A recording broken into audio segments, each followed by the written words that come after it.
The keys were cool against my palm, their weight both foreign and reassuring. I stood just inside the doorway of my new craftsman bungalow, the faint scent of fresh paint mingling with the sharp, clean air drifting in from the street. Afternoon light spilled through the wide front windows, brushing the hardwood floors in gold. I let the door swing shut behind me and walked slowly through the living room, fingertips grazing the polished wood of the staircase railing. Each step I took felt like proof. This was mine. My name on the deed, my money in the bank, my choice to be here, 9 years earlier. I would have called my mother to share news like this. She would have told me to take pictures, to describe every detail, and I would have heard pride in her voice. But 9 years ago was before the invitations stopped coming, before the vague excuses and the unanswered calls, before holidays turned into carefully curated gatherings where I no longer existed. That history lingered here, invisible but present, like a faint draft in an otherwise warm room. Buying this house wasn't just about square footage or curb appeal. It was a line in the sand. I had built this without them, in the space they'd left empty when they decided my absence didn't matter. I crossed into the kitchen, resting the keys on the granite counter. The silence wrapped around me in a way that didn't feel lonely. It felt deliberate, chosen. I imagined the coming weeks, arranging the furniture, filling the cabinets, planting herbs in the little patch of backyard. This was a beginning I'd carved out for myself, without permission or approval. What I didn't imagine, what I couldn't fully prepare for, was how quickly they would find a way to invade it. There was a time when I was the one who made our family gatherings happen. Thanksgiving menus, Christmas decor, even the silly 4th of July games, weaving everyone's preferences into something that felt effortless was my specialty. I called weeks ahead to coordinate, made lists, and made sure everyone's favorite dish was on the table. Back then, it felt like we were a unit. The change was slow, so subtle I didn't notice at first. One Thanksgiving, Lenora told me they were keeping it simple that year, just a few people. The next Christmas, my calls about the dinner time went unanswered until the day after. Soon, every holiday came with vague responses. We're not sure of the plans yet, or it might just be small this time. Eventually, there were no calls at all. Lenora, my mother, had always cared most about appearances. Her version of family was polished and flattering, something you could show off without blemish. I suspect I stopped fitting that picture. My father, Gerald, avoided conflict so completely he acted as though my absence was a scheduling fluke, even after years of it. Darren, my older brother, had a competitive streak that turned even small successes into contests he needed to win. And Sienna, my younger sister, carried herself like she was naturally entitled to more space, more attention, more of everything that I kept trying, sending texts, leaving voicemails, asking outright if I could stop by. At first, they'd respond with polite surprise when I appeared anyway, the kind of brittle welcome you give a stranger who stayed too long. Over time, even that disappeared. By the 5th year, I realized I was the only one keeping a finger on the thread that connected us. By the 9th, I couldn't tell if that thread still existed at all, and then came the day that proved it hadn't for a long time. It was the second Sunday in May, and I had convinced myself it would be different that year. I'd called 3 days ahead, told Lenora I wanted to bring her flowers and spend some time together. Her voice had been polite, but flat. Oh well, okay. Yes, come by. I ignored the hesitation. I wanted to believe the gesture would matter. I chose lilies, her favorite, the kind that opened slowly over several days. They cost more than I should have spent, but I told myself this was worth it. I wore the soft green dress she'd once said made my eyes look brighter, as if that could tip the day toward something good. The 45-minute drive to their house was filled with small, hopeful rehearsals of what I'd say when she opened the door. But when I pulled into the driveway, the curtains were drawn, and the porch was empty. I rang the bell, waited, rang again. The lilies trembled in my grip as the spring breeze carried the scent of cut grass. I called her phone, voicemail. Gerald's phone, voicemail. Darren, Sienna, nothing.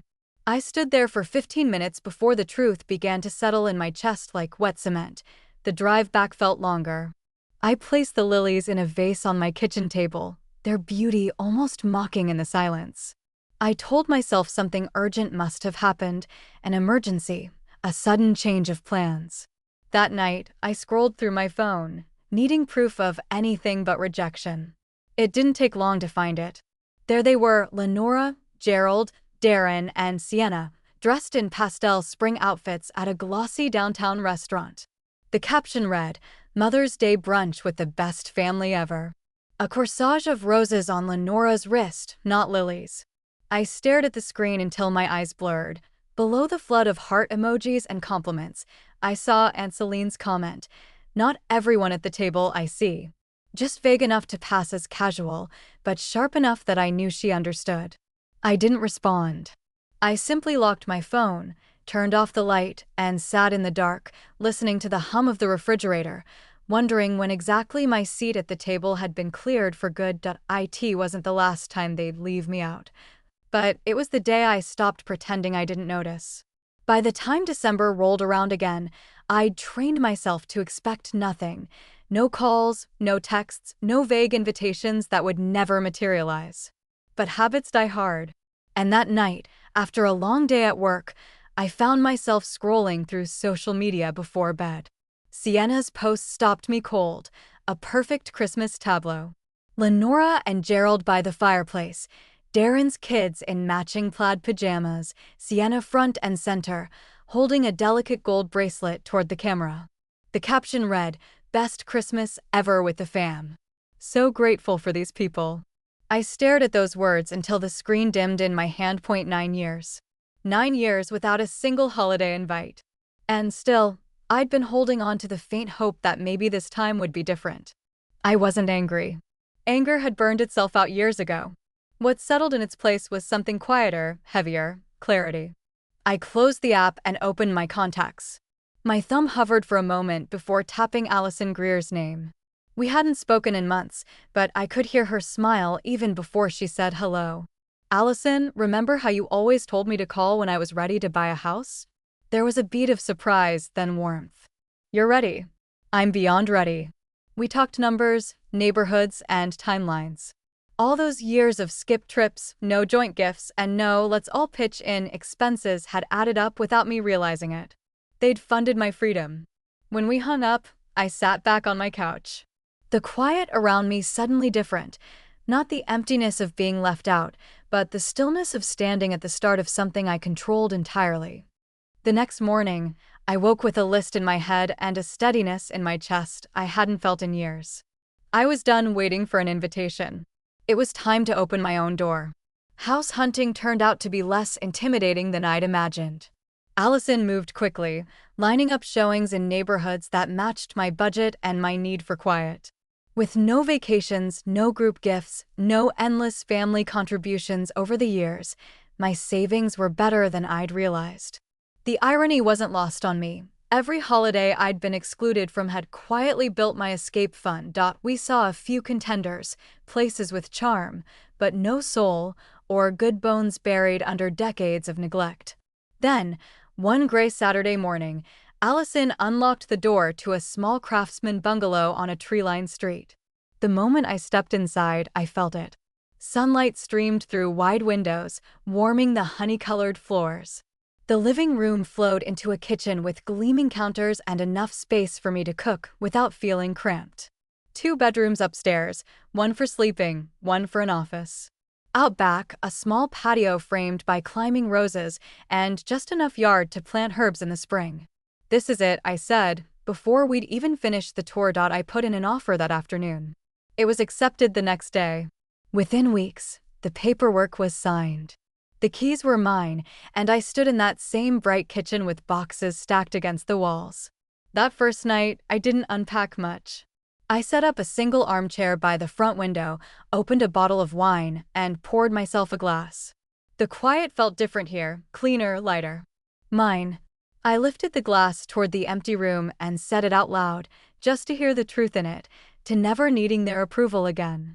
The words settled over me like a seal, closing off the years of hoping and replacing them with something far more valuable, and that was when I decided the first thing I'd do here was throw a party. Once the boxes were unpacked and the furniture settled into place, I started making a list, not of chores or repairs, but of names. People who had shown up for me in big ways and small. Friends from college who still called just to check in. Colleagues who celebrated my wins. Neighbors I'd already exchanged warm hellos with on the sidewalk. Aunt Celine was at the top, followed by cousins who had never made me feel like an afterthought. It felt good creating a guest list without obligation. No shoulds, no unspoken rules about who had to be included, just the people I actually wanted to see. On the afternoon of the party, the house filled with voices and music. The front door swung open and shut in a steady rhythm as friends arrived with bottles of wine, dishes to share, and hugs that felt like home. In the kitchen, someone was laughing so hard they had to lean against the counter for support. The patio lights glowed against the dusk, framing clusters of people deep in conversation. It was everything my family gatherings never were: easy, genuine, without the constant undercurrent of comparison or performance. Aunt Celine found me refilling a bowl of chips and smiled. "Honey, this is a beautiful party," she said, her eyes sweeping over the crowded room. Then, more softly, "Where's your mother and the rest of them?" I met her gaze without hesitation. "I didn't invite them." Her brows lifted slightly. "Oh, did something happen?" "Yes," I said simply. "For the last 9 years, they haven't invited me to any family holidays or birthdays, so I decided not to invite them either." Celine's expression shifted, surprise first, then something closer to resolve. I had no idea. I knew she'd tell the others. Celine was the quiet connector, the one who carried news along the family lines. This time, I wasn't afraid of the story she'd share. Let them hear it. Let them sit with it. The party stretched late into the evening, laughter spilling into every corner of my house. When the last guest left, I stood alone in the quiet, feeling lighter than I had in years. 3 days later, the storm arrived on my doorstep. The knock was sharp and insistent, more like a demand than a request. When I looked through the sidelight, all 4 of them stood there: Lenora, Gerald, Darren, and Sienna, clustered together like an advancing unit. I opened the door only enough to speak. "What do you need?" Lenora brushed past me without answering, Gerald following close behind. Darren and Sienna trailed in, their eyes already scanning the place. It was as if my home were a crime scene they'd been called to investigate. "Nice kitchen," Darren said, running a hand along the counter in a way that felt less like a compliment and more like an audit. Sienna wandered the living room, picking up a small ceramic vase, turning it over, setting it down with a faint smirk. "Looks comfortable," she said. The pause waited. Lenora positioned herself in the center of the room, hands clasped like she was presiding over a hearing. "How could you do this to us, Maris? Do you have any idea what you've done? Celine has been calling nonstop, and now everyone's asking why we treat you differently. They're acting like we made you an outsider." I leaned against the doorway to the hall, keeping my voice even.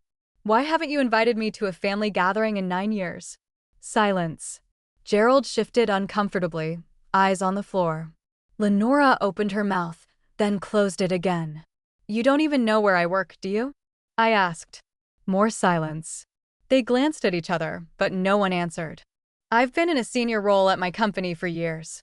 If you cared, you'd know that, but you never asked." Lenora's lips thinned. "Well, you never told us." I stepped toward the door and opened it wide.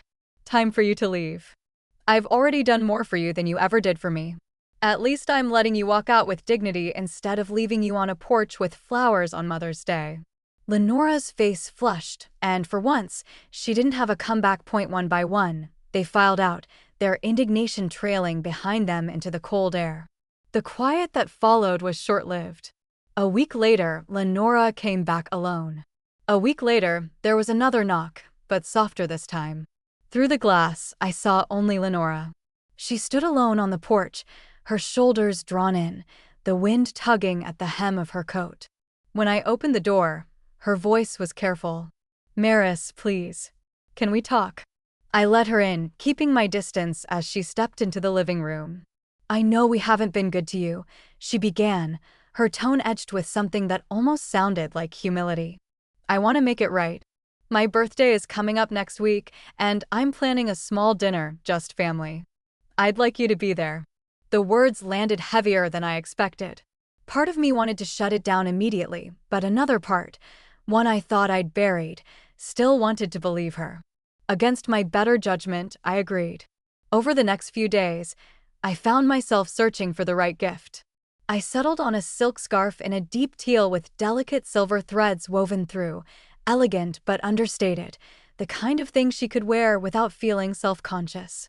It cost more than I planned, but I told myself it was worth the gesture. 3 days before the dinner, Aunt Celine called. "I just talked to your mom," she said, cheer in her voice. "She told me the good news. You're coming to her birthday party." "Party?" I asked, my grip tightening on the phone. "Oh yes. She's invited everyone. All the aunts, uncles, cousins. She says she wants to prove to everyone the family's back together." I sat in silence for a beat, the realization clicking into place. This wasn't about reconciliation. It was about optics. My presence was just another prop in her performance of perfection.